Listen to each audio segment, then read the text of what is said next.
Have you ever had that feeling where you're just spinning your wheels? You're chasing a dozen different goals, but you're not actually getting any real traction on any of them. Well, today we're going to dive into a really powerful and honestly a kind of counterintuitive secret for finally achieving your biggest ambitions. It's all about the art of ruthless focus. You know the feeling, right? Your calendar is just jammed, your to-do list is a scroll of doom, and you're constantly working. You're definitely busy. But when you get to the end of the day, do you actually feel productive? Or does it kind of feel like your energy is just spread so thin across all these good opportunities that you're not making a real impact on the ones that could be truly great?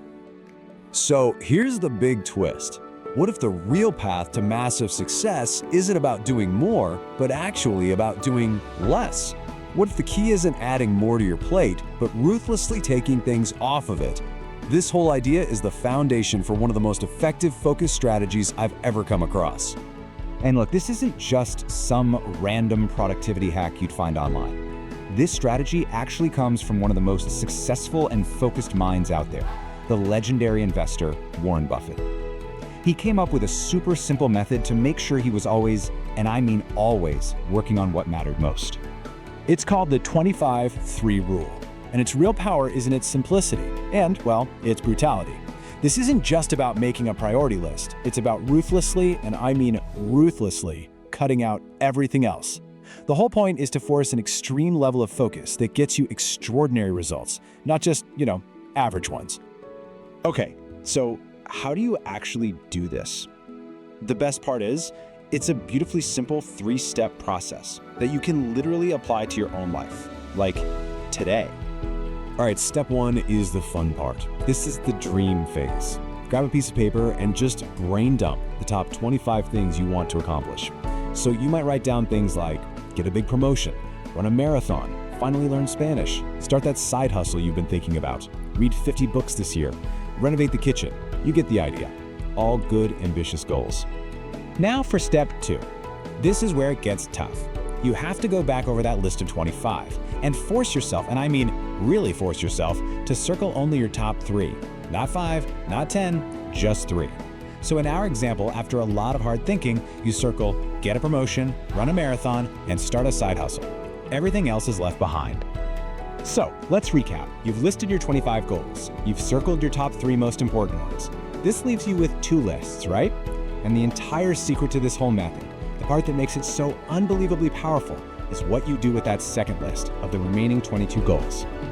This right here, this is the aha moment. This is what separates the truly focused from the merely busy. See, most people would look at those other 22 goals and think, okay, cool, these are my secondary priorities. I'll get to learning Spanish or reading those 50 books when I have some spare time. But according to Buffett, that is exactly the wrong way to think about it. Here it is, the core insight. Those other 22 goals, they are not a B list. They are your avoid at all costs list. And you might be thinking, why? They're good goals. Well, that's exactly the problem. They're interesting enough to tempt you. They're good enough to justify spending time on them.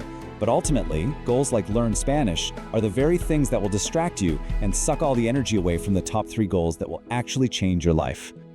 So the big takeaway is this. Success doesn't come from dabbling in 25 different things. It comes from achieving a massive impact in just a few things. Everything else, no matter how shiny or appealing it seems, is just a distraction that is actively working against your most important ambitions. And that really brings us to the main point. Why is this so powerful? Because when you pour all of your time, all of your energy, and all of your resources into just a tiny number of priorities, you don't just make small, incremental progress. You create the kind of momentum that leads to major breakthroughs. So if you remember anything, remember these key principles. First, true focus is really just elimination. Second, those good ideas are often the biggest enemy of your truly great achievements. And finally, your avoid list, those 22 distractions, is just as important, maybe even more important than your to-do list. And that leaves us all with one last, really powerful question to think about. It's not really about what you want to achieve. It's about what you're willing to give up to achieve it. Because at the end of the day, true focus isn't about what you do, it's about what you consciously choose not to do.